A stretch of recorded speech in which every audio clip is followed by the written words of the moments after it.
주시는 하나님의 말씀은 두 가운데입니다. 먼저 사도행전 3장 19절, 20절, 21절 이렇게 보고 또 구약의 말씀으로 넘어가겠습니다. 사도행전 3장 19, 20, 21 우리 한번 같이 성경 찾으셔서 읽겠습니다. 19, 20, 21자 시작. 그러므로 너희가 회개하고 돌이켜 너희 죄 없이 함을 받으라.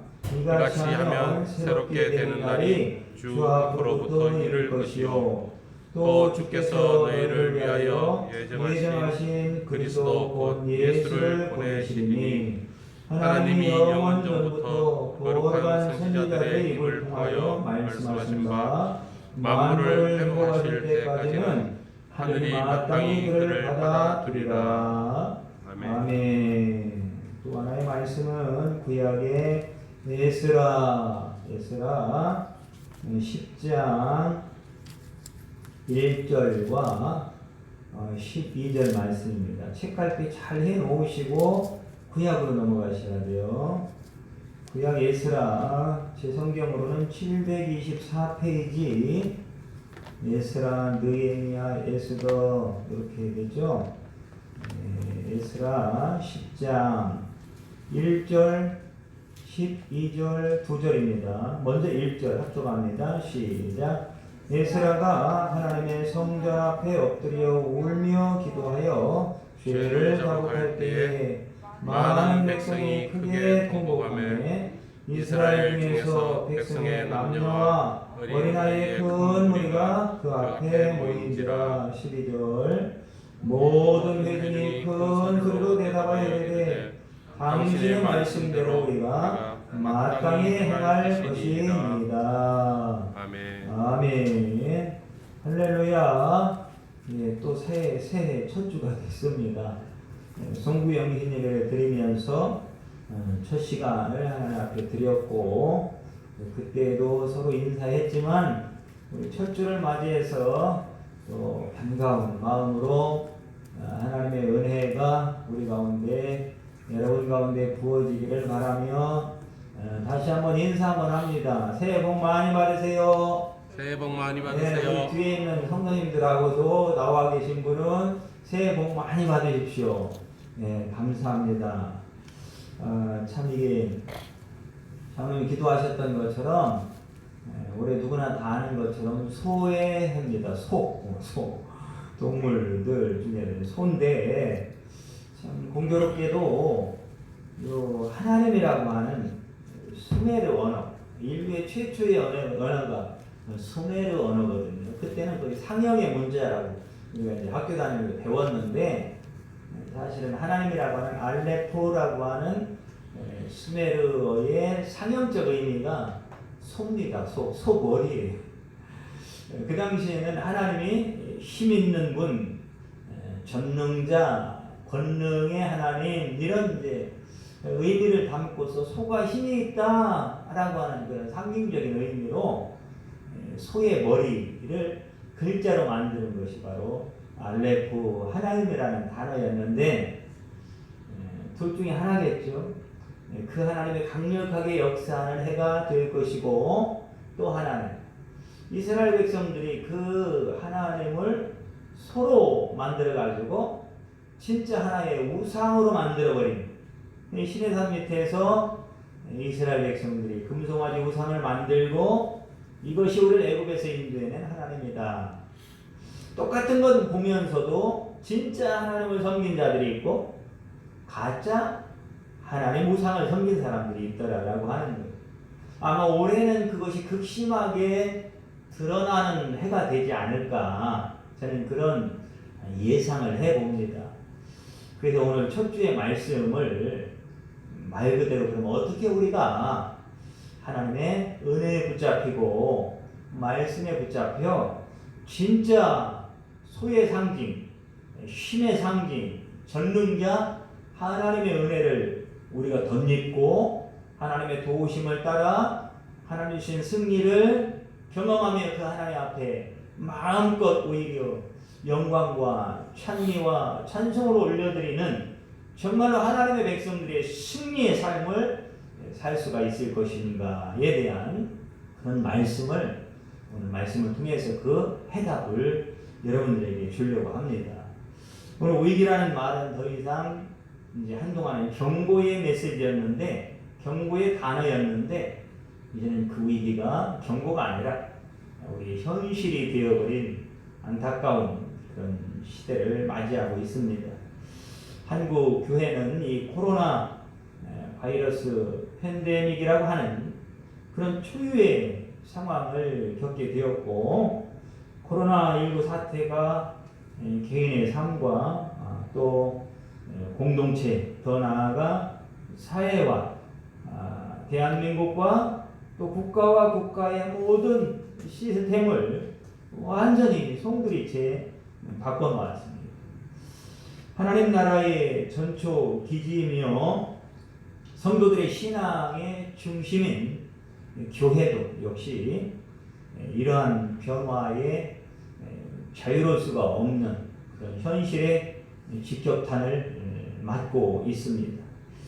그래서 그런 예배에 대한 혼란, 성도의 정체성에 대한 혼란, 하나님과의 믿음의 혼란은 결국은 예배의 혼란으로 이어지고, 그 예배의 혼란의 후유증, 믿음의 후유증은 굉장히 우리의 삶을 힘들게 하고 있다라고 하는 겁니다.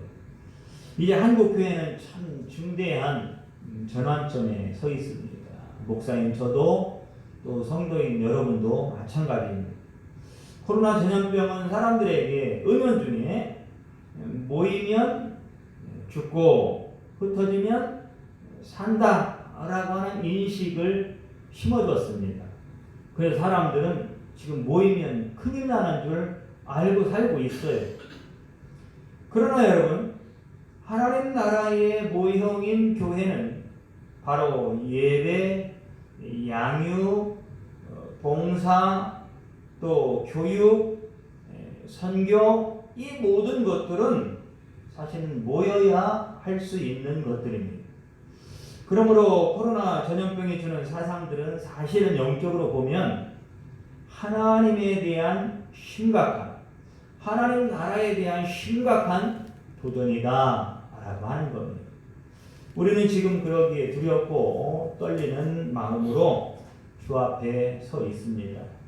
마치 페르시아 궁에 있던 느헤미야에게 그 예루살렘 고국에서 돌아온 친구들의 그 전해준 말을 통해서 정말로 이스라엘 백성들은 굉장한 환난을 당하고 있고, 예루살렘은 다 무너졌고 그 성전은 다 불타버렸다라고 하는 그런 소식을 듣고 느헤미야가 밤새 눈물을 흘리며 통곡하며 그렇게 하나님 앞에 울부짖었던 것처럼 우리는 사실은 2021년 새해를 맞이했지만 우리는 결코 웃을 수 없는 그런 큰 고통을 안고 답답함을 안고 이 예배를 드리고 있습니다.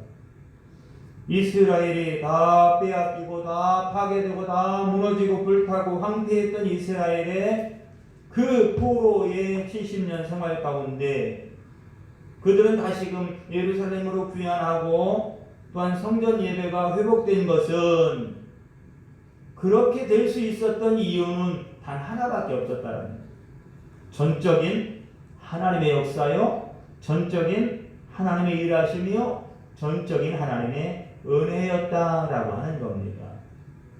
코로나 팬데믹 시대 역시 대한민국과 교회의 회복의 주체, 그 모든 상황 가운데에서 종식시키고 회복할 수 있는 주체는 바로 어떤 능력의 사람도, 기관도, 공동체도, 정부도, 방역 체계도 아니라 하나님이라는 사실을 우리는 꼭 이 아침에 기억하면서 새해를 출발할 수 있기를 바랍니다. 아멘.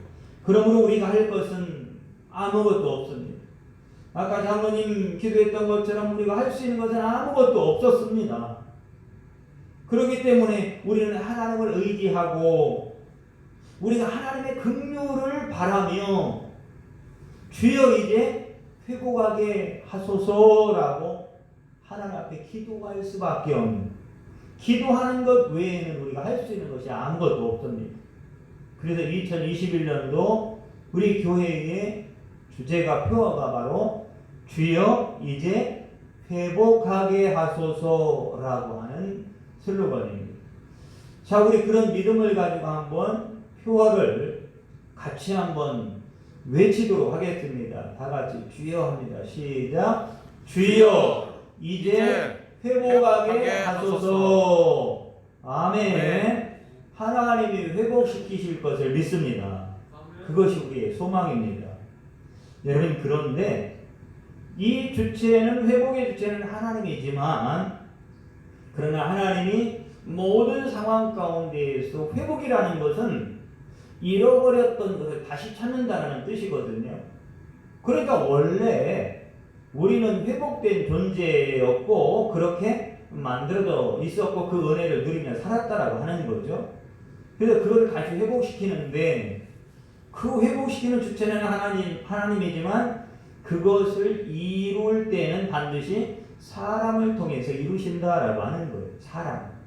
그래서 하나님이 느헤미야를 감동해서 일으키셨고, 오늘 말씀에는 에스라에게 감동해서 그가 하나님의 말씀에 순종되어 일어남으로 에스라를 중심으로 하나님의 말씀이 새롭게 선포되고, 백성들은 우리가 읽었던 말씀처럼 그 말씀에 귀를 기울이고 그 말씀에 아멘해서 우리가 하나님 앞에 범죄했습니다. 내가 에스라 선지자를 통해 선포된 하나님의 말씀에 순종하겠습니다. 그리고 우상을 버리고 이방신을 버리겠습니다. 우리의 삶은 새롭게 하겠습니다. 라고 하는 놀라운 영적 신앙의 각성이 일어나고, 정말로 그들의 마음이 움직이고 마음이 새롭게 되고 영이 새롭게 되니까 삶이 새로워지고 모든 것들이 다시 회복되는 하나님의 놀라운 역사가 일어났다라고 하는 겁니다.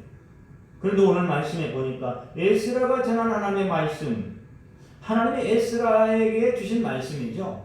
그 말씀을 행할 때에, 선포할 때 12절 말씀에 보니까 모든 회중이 큰 소리로 그래요. 모든 회중이. 그러니까 그 말씀을 듣고 있는 사람들 단 한 사람도 예외 없이 모든 사람들의 마음이 성령 안에서 하나가 되었다. 하나님의 마음으로 하나가 되었다. 그러면서 일어난 결과가 뭐냐면 바로 그 앞에서 당신의 말씀대로 우리가 마땅히 행할 것이니이다. 하나님의 말씀에 순종해서 하는 것이 하나님의 백성들의 마땅한 삶인데 마땅하지 않은, 그게 정상인데 비정상의 삶을 살아왔다는 거죠. 여러분, 지금 우리 앞에 펼쳐지고 있는 이런 모든 삶들이 비정상이라는 것을 아셔야 됩니다. 이것은 단지 세상적인 코로나 팬데믹 사건으로 인한 삶의 비정상이 아니라 우리의 영적 신앙의 모습이 비정상이라는 것을 우리가 깨달아야 된다 이 말이에요. 그럴 때 우리의 삶은 다시 정상으로 회복될 가능성이 열어진다라고 하는 겁니다. 바로 이스라엘의 귀환과 또 황폐해진 성전과 성벽, 그리고 삶의 터전들로 인해서 침체되어 있던 유대 귀환 공동체의 회복은 에스라처럼 하나님의 말씀에 붙들린 각성된 지도자들의 역할이 굉장히 지대한 역할을 했다라고 하는 것이고, 그 백성들은 하나님이 세운 영적 지도자의 말에 귀를 기울이고 또한 그 말씀에 따르고 순종했다는 사실을 우리가 꼭 기억을 하셔야 됩니다. 그 회복은 엉뚱한 딴 곳에서 오는 것이 아니고 무슨 마른 하늘의 날벼락처럼 오는 것이 아니라는 거예요. 순서가 있다라는 거예요. 먼저 우선적인 것이 있다라고 하는 겁니다. 에스라가 백성들의 신앙 회복의 구심점이 되었으며 그들의 모임은 하나님께 드리는 예배의 회복으로 이어졌고, 예배의 회복은 하나님의 말씀의 절대적 순종을 불러일으켰고, 유대인들은 그 하나님의 말씀으로부터 그들이 무엇을 받아들여야 하고 무엇을 내 안에서 버려야 하고 또한 내 안에 있는 신앙과 믿음을 가로막는 쓴뿌리들은 무엇인지를 그걸 다시금 다 뽑아내는 그런 실제적인 삶의 개혁으로 이루어졌다라고 하는 겁니다. 그러므로 그 모든 기준이 이제는 세상적인 기준이 아니라 바로 선포된 하나님의 말씀, 이스라엘 통해 주신 말씀, 또한 수많은 선지자를 통해 선포된 하나님의 말씀들을 통해서 그들이 기준이 되고 그 말씀이 그들의 삶을 이끌고 가는 그러면 놀라운 삶의 변화가 일어나므로 세상도 다시금 교회를 기대하며 다시금 귀를 기울이는 그런 놀라운 변화가 일어나게 되었다라고 하는 겁니다. 그러므로 그들은 이방에서 얻었던 아내들조차도 버렸습니다. 여러분, 아내라고 하는 것은 나와 함께 사는 존재예요. 교회를 상징합니다. 그런데 그 교회의 모습이 거룩성을 잃어버렸죠. 하나님의 신부인 거룩한 교회가 하나님의 말씀의 순결성을 잃어버리고 믿음의 순결성을 잃어버린 것이 바로 이방 여인을 취한 아내의 모습이다 이 말이에요. 그런 모습들을 이 이스라엘 백성들이 이스라엘 말씀을 듣고 과감히 버렸다. 여러분, 육신적으로 어떻게 어차피 아내가 된 그 여인을 버릴 수가 있는가, 또 다른 범죄 아닌가라고 생각하면 이건 도덕적이고 윤리적인 문제를 이야기하는 것이 아니라는 거죠. 언제나 성경은 구속사 하나님의 구원 계획을 말씀하기 위한 것이기 때문에 바로 우리의 구원의 회복, 생명의 회복, 은혜의 회복은 바로 내 안에 있는 잘못된 모든 교회된 모습들을 버리고 신부된 그리스도가 신랑인 그분이 우리에게 주신 율례와 규례와 가장 중요한 것은 사랑의 법, 이것을 우리가 회복하고 그 앞에 순종하는 것이 진정한 놀라운 회복의 열쇠다라고 하는 것입니다. 그때 하나님은 그들 가운데 다시 찾아오셨고 이스라엘은 하나님으로 말미암아 기뻐하고 즐거워하는 진짜 하나님과 함께 춤을 추는 축제가 그런 뜻이거든요. 예배가 그런 뜻이거든요. 하나님과 함께 춤을 추다. 혼자만 춤을 추는 게 아니고 많은 성도들이 같이 하나님의 마음을 가지고 성령이 하나 되게 하신 것을 아는 자들, 그 성령 안에 있는 자들이 함께 춤을 추며 기뻐하는 축제의 장이 예배다라고 하는 거죠. 그 먼저 예배 회복 가운데 모든 것이 회복되었다라고 하는 거죠. 그러므로 초대교회의 역사가 시작될 때, 한마디로 교회가 시작될 때 나타난 현상이 뭐냐면 아까 읽었던, 우리 다시 한번 그 말씀으로 갑니다. 사도행전 3장 19절 아까 띠 해놓으셨죠? 자, 거기에 보면 우리가 읽었는데 다시 한번 제가 읽어드릴게요.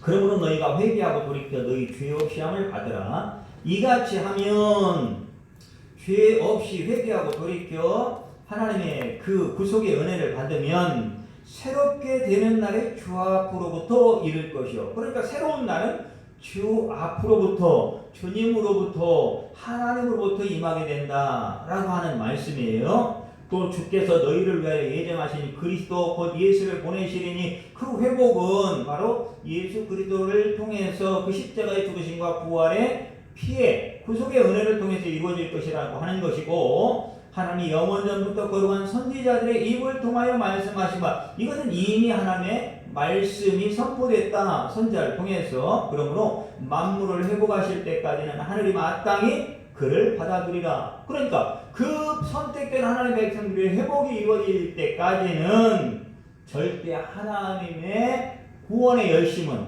쉬지 않는다, 포기가 없다, 그치지 않는다, 그런 뜻입니다. 반드시 선택한 자를 구원해 낼 때까지 그 일을 하시겠다라고 하는 것. 그러므로 이들 가운데 교회가 세워지고 새로운 예수 그리스도의 십자가의 놀라운 은혜와 회복의 역사가 일어난 것은 바로 성령 강림 사건이었다라고 하는 거예요. 그래서 구약에서는 하나님의 말씀이 찾아오는 사건, 신약에서는 그 성령님께서 이제 예수님이 말씀으로 오셨다가 육신을 입고 오셨다가 그분이 부활하시고 승천하신 다음에 성령으로 보내주신 그 하나님의 또 다른 모습으로 오신 성령의 강림 사건이었다라고 하는 겁니다. 마가의 다락방에 모여있던 각 사람의 마음에 성령님이 찾아오시고, 그러니까 마음이 회복되고, 또한 그들이 복음이 회복되고, 또 그들의 삶이 회복되고, 또한 그들의 모든 행동과 가치관과 생각들이 다 회복되어지는 놀라운 역사가 일어났습니다. 베드로는 수많은 사람들 앞에서 오늘 말씀, 본문의 말씀을 선포하고 있는 거예요. 그래서 회개하고 돌이켜 죄사함의 은혜를 받으라. 이건 은혜라는 거예요. 은혜는 그러면 하나님이 줘야만 받을 수 있는 거예요. 죄사함의 은혜는 내가 그 죄사함 가운데 들어가게 되는 것은 하나님이 특별히 나에게 은혜를 주셔야 그 은혜 속으로 들어갈 수가 있다라고 하는 거예요. 그러면 새롭고 유쾌하게 되는 회복의 날을 너희에게 성령으로부터 임하게 될 것이다 라고 하는 것이고, 그리스도의 주님이 임하셔서 우리를 완전히 회복시키시고 영원까지 그 생명이, 그 은혜가 유쾌함이, 유익이, 즐거움이 이어지게 하실 것이다, 이렇게 말씀을 하고 있는 겁니다. 그래 사도들의 복음 선포를 통하여 그들의 마음과 영혼은 깨어나기 시작했습니다. 잠자는 영혼들, 죽어있는 영혼들이 그 말씀을 듣고 듣는 자는 살아나리라. 에스겔 골짜기에 마른 뼈들에게 선포했던 하나님의 말씀, 그리고 또한 요한복음에 선포됐던 듣는 자는 살아나리라고 한 예수님의 말씀이 이들 가운데 실제적으로 들려지기 시작했고, 그들의 마음은 그 말씀을 듣고 깨어나기 시작했고, 또한 삶은 회복되고, 그러므로 교회가 세워지게 되었다라고 하는 겁니다. 이 모든 것을 한마디로 말하면 그들은 다시금 예수님을 사랑하는 자가 되었다, 이런 뜻이에요. 왜요? 하나님은 애초에 우리를 사랑함으로 모든 일이 시작된 거예요. 사랑함으로. 그러니까 모든 것은 율법이요, 전통이요, 어떤 규칙이요, 규례가 법이 아니라 가장 중요한 법은 사랑의 법이라고 하는 거예요. 사랑의 법. 이것을 놓치고 있었던 거예요. 그러므로 우리가 세상적인 법들, 규례와 교회가 정한 어떤 법들, 또한 성경이 정한 굉장히 정한 법들이 많습니다만, 그러나 이 법으로는 안 된다라고 하는 게 성경의 결론임에도 불구하고 우리는 아직도 법을 따지고 있는 거예요. 자꾸 네가 옳으니 내가 그러니, 네가 옳으니 네가 그러니 내가 옳으니, 이건 굉장한 논쟁만 일으키는 아무 생산성이 없는, 생명의 역사가 전혀 없는 그런 논쟁에 불과하다라고 하는 겁니다. 여러분, 가장 중요한 성령의 강림, 그리고 하나님 말씀의 임재는 하나님 나를 사랑하시는 것을 알고 내가 그 사랑에 믿음으로 반응하는 역사가 일어났다. 그러므로 믿음으로 반응하니까 내 마음이 움직여지니까 삶이 바뀌는 거예요. 생각이 바뀌는 거예요. 행동이 바뀌는 거예요. 사람을 대하는 모습 자체가 바뀌는 거예요. 이유 자체가 바뀌고 느낌 자체가 바뀌는 거예요. 이것은 그 어떤 것으로 설명할 수가 없는 거예요. 더 이상 율법이나 규례나 전통이나 의무가 아니에요. 신앙생활은 의무가 절대 아닙니다. 의무로 다가오면 깨지기 시작합니다. 관계가 다 깨져버려요. 하나님과의 관계도 깨져버리고, 서로의 관계도 깨져버리고, 죄종과 성들의 관계도 다 깨져버려요. 우리를 연결시키는 오로지 유일한 하나의 관계의 끈은 바로 예수 그리스도의 사랑입니다. 사랑. 아멘. 십자가의 사랑. 이것을 잃어버리면 우리는 다 잃어버리게 돼 있어요. 그 결과물들이 계속 우리 가운데 지금 나타나고 있는 거예요. 우리는 이 모습을 볼 줄 알아야 된다고 하는 거죠. 여러분, 성도가 여러분, 사회로부터 신뢰를 잃어버렸습니다. 우리 장로님 기도했던 거죠. 또 지난 시간에 장로님 기도할 때도 마찬가지에 다 얘기해요. 기도 속에서 그것을 다시금 신뢰를 회복하고 믿음을 회복하고. 여러분, 정말로 세상으로부터 왜 신뢰를 잃어버렸을까? 여러분, 간단합니다. 왜 세상으로부터 우리는 지탄을 받고 있고 비난을 받고 있는가? 여러분, 세상이 우리를 신뢰하지 못하는 것은 우리가 예수님을, 하나님을 신뢰하지 못했기 때문이죠. 다른 거 아닙니다. 아니, 우리도 예수님을 신뢰하지 못하고 하나님의 말씀을 신뢰하지 못하는데 세상이 우리를 신뢰하라고요? 그건 말도 안 되는 얘기예요. 여러분, 우리가 예수님을 지탄했다니까요. 우리가 예수님을 비판하고 하나님의 말씀을 쪼개버리고 비판하고, 여러분, 그러니 세상으로부터 우리가 비판받고 지탄받으면 당연한 거예요. 여러분, 왜 세상이 그러면 세상과 맞서 싸울 필요 없습니다. 세상이 정하신 법도 하나님이 정한 법이에요. 여러분, 이 코로나 방역 팬데믹 이 모든 체계도요 하나님이 정한 것을 믿으셔야 돼요. 그래야 우리가 거기에 순종할 수 있고 그 속에서 하나님과 나의 관계가 정리되고 회복되는 기회가 열리는 거예요. 자꾸 세상과 도전해서 싸우려고 하면 안 돼. 그 법과 싸우고 정부와 싸우고 그 사람들과 싸우고 거기에 무슨 답이 있겠어요. 지금 하나님은 거기를 보라는 게 아니거든요. 지금 하나님은 너희가 십자가에 죽였던 그 예수, 그럼 지금도 죽이고 있다라는. 지금도 돌을 던지고 누가? 성도들이요. 목회자인 우리가 바로 그 예수님께 지금도 돌을 던지고 있고 지금도 십자가로 끌고 가고 있고 지금도 십자가에 달아버리려고 몸부림치면 서로 연합해서 그것도 혼자 안 되니까. 혼자 비난받기 싫어서 같이. 죄의 속성은 같이거든요. 여러분 그러므로 우리가 세상으로부터 이렇게 돌 던짐을 당하고 매맞음을 당하고 있다는 걸 우리는 기억을 못하는 거예요. 세상이 잘못됐다는. 여러분 세상은 원래 그랬어요. 여러분 아브라함 시대도 소돔과 고모라는 그때도 있었어요. 여러분 동성애 그때도 있었어요. 그런 법들 그때도 있었어요. 새로 생겨난 것이 절대 아닙니다. 그런데 우리는 자꾸 세상과 다투고 싸우고 더 가지려고 하고, 그죠? 더 지위를 누리려고 하고 더 뭔가 안정성을 확보하려고 하고. 여러분 우리의 안정성은 주님밖에 없습니다. 여러분 양을 지킬 수 있는 것은 선한 목자이신 예수님밖에 없습니다. 여러분 교회를 지킬 수 있는 건 교회의 머리이신 주님밖에 없습니다. 여러분 우리가 싸워서 논쟁에서 되는 상황이 아니다라고 하는 겁니다. 그러므로 여러분 우리가 정말로 하나님이 복이고 예수님이 복인데 그들을 사실 알아요. 하나님 자체가 복이었고 구원받는 그 자체가 복이었다는 걸 아는데 이 삶의 환경이 그 진리를 자꾸 희석시키는 거예요. 그 복을 자꾸 물타기 하는 거예요. 그저 마치 어린아이가 부모가 사다 준 장난감에 취해서 부모는 보이지도 않는 거죠. 마치 우리의 신앙의 모습이 그렇게 돼버렸어요. 하나님 주시는 복에 취해가지고 복에 둘러싸여서 조금만 뭐하면 하나님의 복을 주셨다고 하고 말은 하는데 진정 내 본심 속에 그것을 하나님 위해 사용하고 그 건강, 그 행복, 그 축복을 정말로 하나님의 나라와 그의 의를 구하는 일에 사용하는 일은 여러분 노죠. 저의 모습도 마찬가지 아니겠습니까? 사실은 다 목회자들이 먼저 하나님 앞에 그런 부분을 다 토해내야 될 것이고 너나 없어요. 뭐 누구 때문이다가 아니에요. 온통 다 그렇게 텍스 형의 그 노래처럼 세상이 왜 그래? 교회가 왜 그래 도대체? 이런 시대를 우리는 맞이하고 있습니다. 결국은 하나님이 아닌 것에 우리의 시선을 빼앗기고 마음을 빼앗기다 보니까 진정 우리의 영혼은 굉장한 피폐와 황폐함과 예루살렘이 무너지고 그 성문은 불탄 것과 같은 그런 안타까운 현실을 우리가 맞이하고 있는 겁니다. 그래 진정 우리가 하나님과의 사귐, 예수님과의 친밀함, 이 관계 속으로 들어가야 되는 것이 진짜 관계 아니겠습니까? 그게 부모 자식 간의 진짜 관계고 그럼 진짜 그것이 부부 간의 관계 아니겠습니까? 그것이 주의종과 성도의 관계요. 그거 아니겠습니까? 그런데 이 친밀함은 잃어버리고 이 연합된 것을 잃어버리고 하나됨을 잃어버리고 자꾸 발생되는 다른 어떠한 것에 우리의 모든 것을 뺏겨버린 거죠. 여러분 그러므로 잃어버린 것을 다시 찾게 되는 회복은 나와 예수님과의 진정한 관계 회복이 있을 때 모든 것은 회복되는 것이 성경의 또 영적인 원리임을 우리는 다시 기억해야 할 것입니다.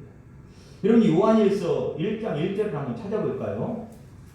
요한일서 하나의 말씀을 가정에 계시니까 찾으면 좋을 것 같습니다. 자, 요한일서, 요한계시록 앞에 그쪽에 있으니까 요한 3서, 2서, 1서 이렇게 있으니까요.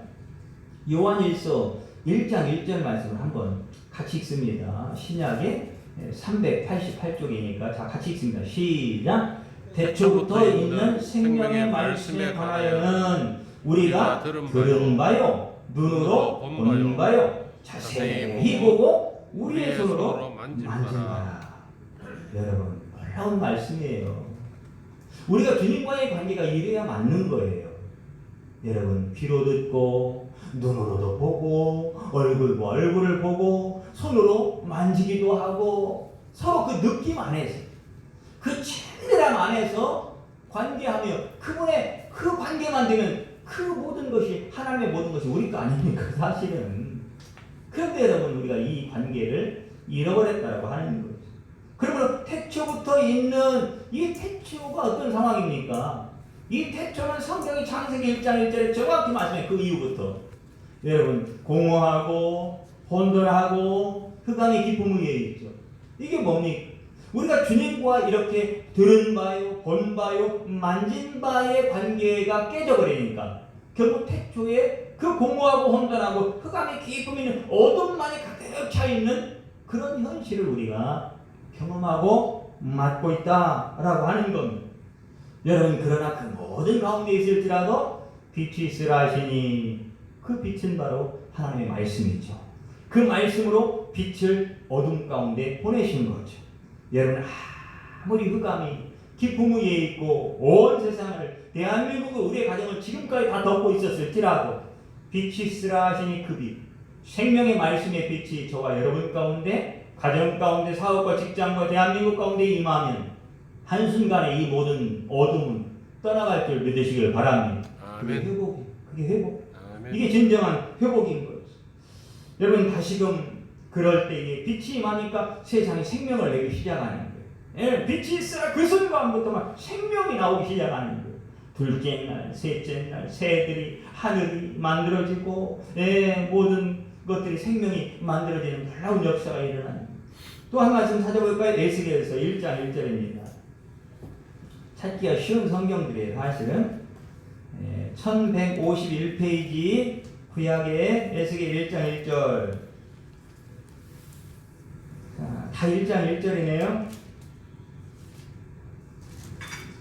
자, 1장 1절 같이 있습니다. 시작. 30째 해 넷째 달 초 닷새에 내가 그발강가 사로잡힌 자 중에 있을 때에 하늘이 열리며 하나님의 모습이 내게 보이니. 아멘. 지금 에스겔이 처한 상황은요, 사실은 지금 코로나 팬데믹 같은 전염병과 가난과 눈물과 포로됨과 그로부터 오는 억압과 박탈과 두려움과 사실은 마치 죽은 것과 같은, 그게 죽음만이 가득 차 있는 이런 상황인데 그의 삶의 모든 환경과 동서남북 다 그런데 어디는 열려 있더라? 하늘이 열렸어. 하늘. 할렐루야. 하늘이 열렸어. 하늘. 예. 여러분 그래서 하나님이 보이는데 3절에 보니까요. 갈대아 땅 그발강가에서 여호와의 말씀이 구시 아들 제사장 에스겔에게 어떻게 임하고요? 특별히 임하고 여호와의 권능이 내 위에 있으니라. 참, 여러분 여호와의 권능이 내 위에 있습니다. 그런데 에스겔에게 말씀이 특별히 임해요. 여러분 이 말씀을 받은 에스겔이요, 지금 제사장이라고 그러거든요. 이제 선지자로 바뀌어버려요. 이런 말씀은 사람을 바꿉니다. 사람을 바꿔요. 그 환경 가운데 있을지라도 사람이 바꿔지니까 새로운 길이 열립니다. 새로운 길. 그런데 하늘이 열렸기 때문에 에스겔의 인생이 열리기 시작하는 거예요. 생각이 열리고 영이 열리고 생명이 열리는 거예요. 특별히 말씀이 임하니까 제사장에서 선지자로 바뀌어버리는 거예요. 여러분 생명의 말씀이 임하면 반드시 사람은 바뀌게 되어 있습니다. 우리 믿음교회를 보면 참 감사해요. 저도 많이, 여러분도 참 많이, 우리 교회 전체가 사실 참 많이 변화를 겪었어요. 많이 바뀌었어요. 참 이런 하나님의 역사를 보면 결국은 하나님이 하시는 일은 참 선하시다라고 하는 말밖에 할 말이 없는 것 같아요. 아멘. 우리가 볼 때는 불합리해 보이고 그 하나님 왜 그래요? 라고 하지만 지나고 보면 하나님은 참 선하신 분이다 라고 하는 것을 우리가 알 수가 있습니다. 여러분 성령이 임하고 하나님의 말씀이 임하는, 그런데 특별한 말씀이 임할 때 변화가 일어난다는 거예요. 그냥 말씀이 아니에요. 은사와 하나님의 음성 또 말씀은 여러분 굉장히 구별이 필요합니다. 그래서 혼동하는 사람들이 굉장히 많아요. 여러분 아무리 남을 위해 기도해주고 또 장래일을 말하고 예언하고 여러분 능력이 나타나도 내 인생이 안 바뀌는 그런 현상을 우리는 굉장히 많이 봅니다. 굉장히 많이 봐요. 왜 그럴까요? 여러분 남을 위한 말씀은 임하는데 나를 변화시키는 내 삶을 바꾸는 특별한 말씀이 임하지 않는 거예요. 그러니까 나는 안 바뀌고 계속 다른 사람을 위해서 다른 사람을 가르치듯이 그렇게 돼버리는 거예요. 하나님의 말씀은 나를 가르치지 다른 사람을 가르치지 않습니다. 나를 교훈하고 나를 바꿔놓고 나의 인생길을 여러분 변화하기를 원하는 거지, 다른 사람을 바꾸려고 하는 게 자꾸 이상한 은사를 그런 식으로 사용을 해버리니까 은사가 왜곡되고 변질돼 버리는 거예요. 그러니까 내가 바뀌어야 여러분 은사는 새로워지는 거고 더 크게 열리는 건데, 여러분 말씀에도 여러 종류가 있어요. 기록된 말씀을 로고스의 말씀이다. 그리고 저처럼 선포된 이 말씀이 여러분 레마의 말씀이라고 해요. 근데 여러분 듣는 사람 중에서도 다 이 말씀에 막 놀라운 막 무슨 변화가 일어나는 게 아닌데, 세 번째로는 호몰로기의 말씀이라고 있어요. 내 심령에 그 말씀이 잘 박힌 목처럼 딱 박히는 순간 내 인생을 완전히 뒤집어 놓는 거죠. 내 생각을 뒤집어 놓고 삶의 방향을 뒤집어 놓고 가치관을 뒤집어 놓고 내 모든 인생의 미래 비전과 꿈을 바꿔 놓는, 이게 바로 오늘 에스겔에게 특별하게 임한 말씀이라고 하는 뜻이에요. 자, 3절에 보면 또 나 에스겔에게 특별히 임하고 여호와의 권능이 내 위에 있으니라. 여러분 이 권능은 아까 마찬가지로 다른 사람을 바꾸는 권능이 아니에요. 여러분 우리 자꾸 우리의 환경을 바꾸려고 권능 달라, 능력 달라고, 또 내 어떤 무슨 주변에 있는 누군가를 바꾸기 위해서 막 능력을 달라고, 그런 게 아니라 이 권능은 나를 움직이는 권능이라는 뜻이에요. 나를 움직이는 권능. 여러분 이제 각자가 다시금 남을 움직여주세요 라고 하는 말씀으로 갖지 말고 내 인생을 움직여주세요, 내 마음을 움직여주세요, 내 마음이 거룩한 하나님의 영광을 위해서 변하도록, 턴오버되도록, 바뀌도록 하는 그런 말씀, 이게 바로 에스겔에게 임한 권능의 말씀이다 라고 하는 거예요. 여러분 죄를 이기는 것은 은사도 아니고 성경 지식도 아니고 오랜 신앙의 경험도 아니고, 죄를 이기는 것은 오직 하나, 복음밖에 없습니다. 복음. 아멘. 복음. 살아있는 하나님의 말씀. 여러분 여리고성이라고 하는 것은 바로 우리 안에서 하나님의 은혜를 누리지 못하게 가로막는 죄의 권세의 상징입니다. 우리 밖에 있는 적이 아니라 그 여리고성을 무너뜨리는 방법이 있습니다. 우리가 그 방법을 잘 보면 언약궤를 낸 제사장들이 앞에 갑니다. 그리고 그 백성들이 뒤따라요. 이게 뭐냐? 그리고 그들이 그렇게 하다가 양강나팔을 불면 그들이 와! 7일째 그랬어요. 여러분 전쟁 때는 여러분 원래 은나팔을 불어야 돼요. 은나팔. 예, 민수기에 보면 그 말씀이 나와요. 그런데 분명히 전쟁인데 은나팔을 안 불어. 양강나팔을 불어요.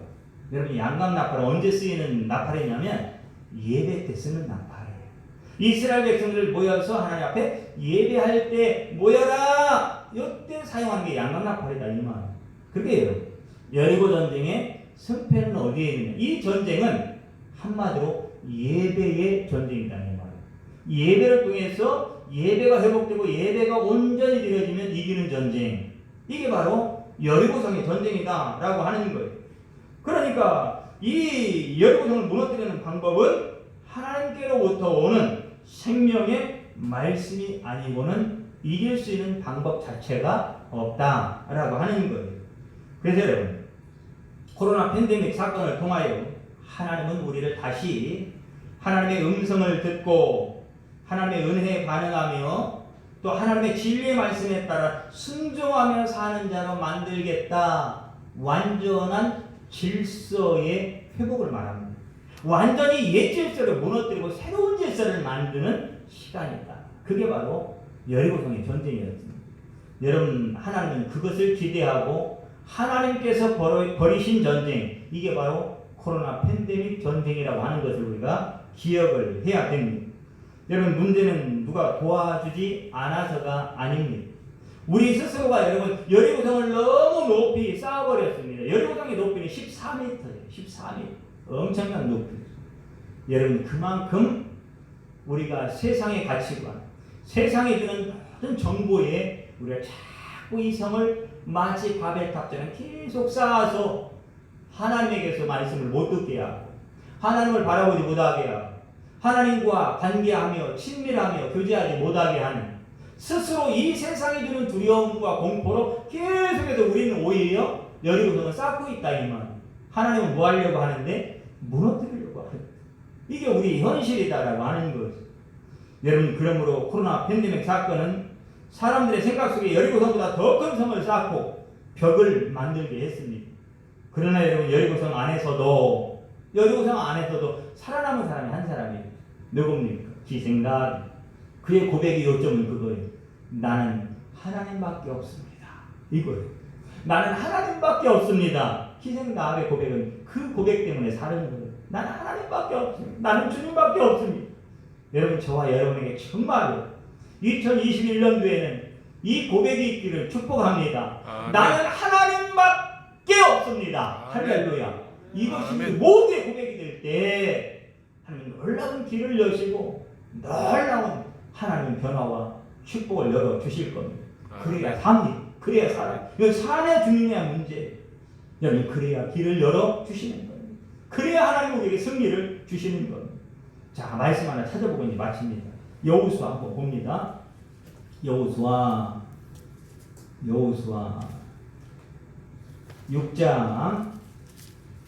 6장. 자, 여호수아 6장 327쪽 8쪽 이렇게 되겠네요. 여호수아 6장 21절. 자, 읽습니다. 시작. 그 성 안에 있는 모든 것을 온전히 바치되 남녀노소와 소와 양과 나귀를 칼날로 멸하니라. 아멘. 자, 성 안에 있는 것은 모든 것을 어떻게 하라? 죽여라. 여러분, 무슨 얘기입니까? 그 성읍은 바로 나를 말합니다. 내 안에 있는 가나안의 모든 우상과 같은 하나님과의 영적 관계를 맺지 못하게 하는 모든 세상적인 것은 다 뭐해라? 죽여라. 그런데 온전히 바쳐진 물건만 남겨두는 거예요. 그게 누굽니까? 사실은 예수 그리스도라는 뜻이에요. 온전히 바쳐진 물건은 예수 그리스도라고 하는 뜻이에요. 여러분, 예수만 남고 그 안에 있는 가나안의 모든 세속적인 가치와 생각과 사상들과 물질관과 탐욕과 모든 욕심들은 다 죽여라 라고 하는 거예요. 저와 여러분 가운데 새로운 첫 주가 시작이 됐는데 누구만 남아야 된다? 예수만 남기고 지금까지 형성됐던 모든 세상의 생각들과 두려움과 외로움과 고통과 여러분 정보와 지식과 여러분 이 모든 것은 다 내 생각 밖으로 다 떠나보내기를 축복합니다. 오직 예수만 나와 함께 출발하는 새로운 시작이 있기를 바랍니다. 여러분, 그것이 놀라운 하나님의 회복의 역사예요. 그 성 안에 있는 기생 나합은 결국은 무엇으로 살게 되느냐?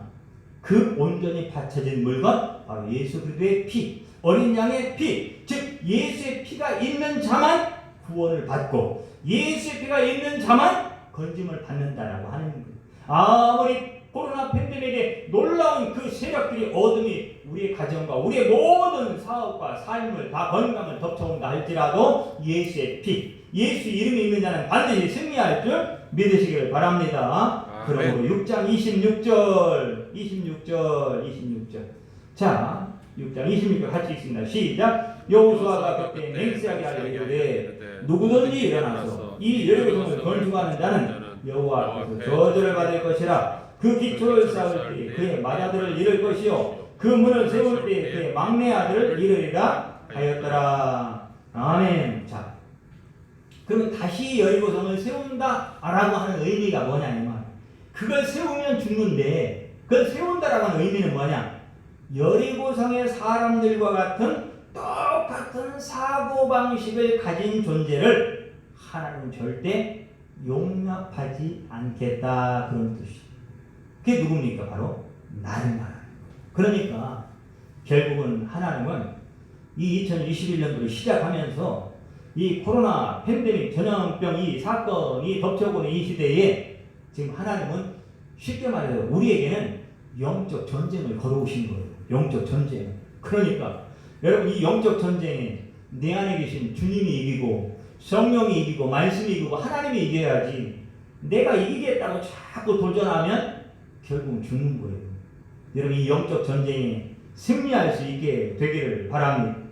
여러분 세상 사람들이 안 된다면 우리도 똑같이 안 된다고 하고 있는 거예요. 세상 사람들이 죽겠다고 하면 우리도 똑같이 죽겠다고 하는 거예요. 세상 사람들이 똑같이 부동산에 다 투기하고 있으니까 우리도 똑같이 그거 하고 있는 거고, 세상 사람이 불법을 행하니까 똑같이 불법을 행하고 있는 거예요. 여러분 주님이 된다는 말은 듣지를 않습니다.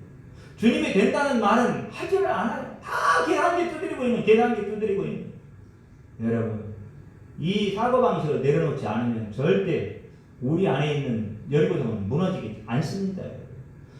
교회가 세상 사람들이 여러분 그 사고방식에서 나오지를 못하고 있는 그러므로 이 코로나 팬데믹은 세상의 모든 사람들의 걸음을 멈추고 우리의 걸음을 멈추고 거기서 지금 나오라 다시금 새로운 길로 인도하시는 하는 놀라운 섭리가 있는 줄 믿으시기를 바랍니다.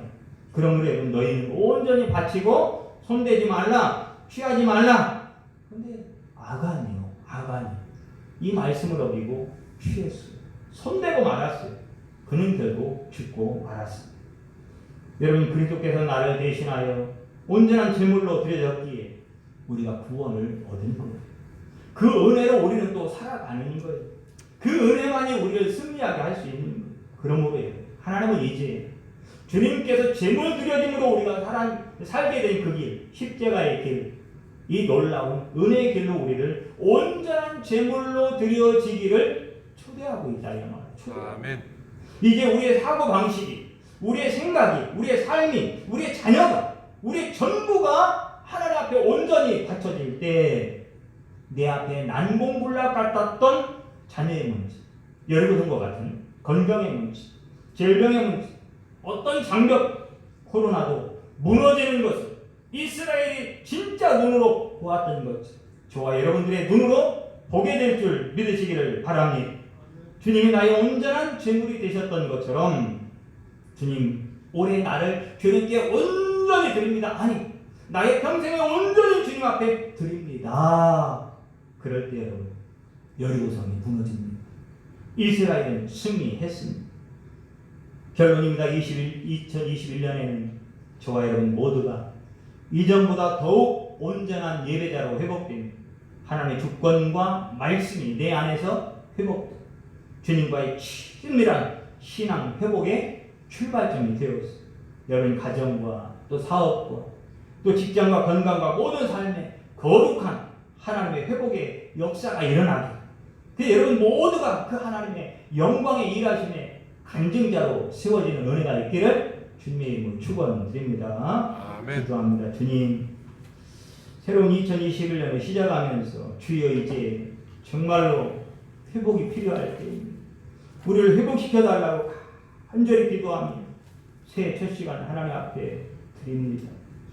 들이대 온전히 들게 하시고 우리의 생각도 마음도 삶도 우리의 전부도 온전히 하나님 앞에 바쳐진 물건 예수 그리스도의 십자가의 피 묻은 은혜로 다시금 세워주게 하시고 거룩하게 하시고 우리의 남은 걸음걸음의 모든 결과들이 온전히 바쳐진 물건 예수 그리스도를 통해서 여리고성이 점령되어지고 함락되어지고 놀라운 그 성의 전리품을 다 거두고 취했던 것과 같은 놀라운 축복의 역사, 우리 사랑하는 모든 교우들의 전반 범사에 가득 넘치게 하여 주시옵소서. 아멘. 예수님의 이름으로 기도드립니다. 아멘. 아멘. 찬송가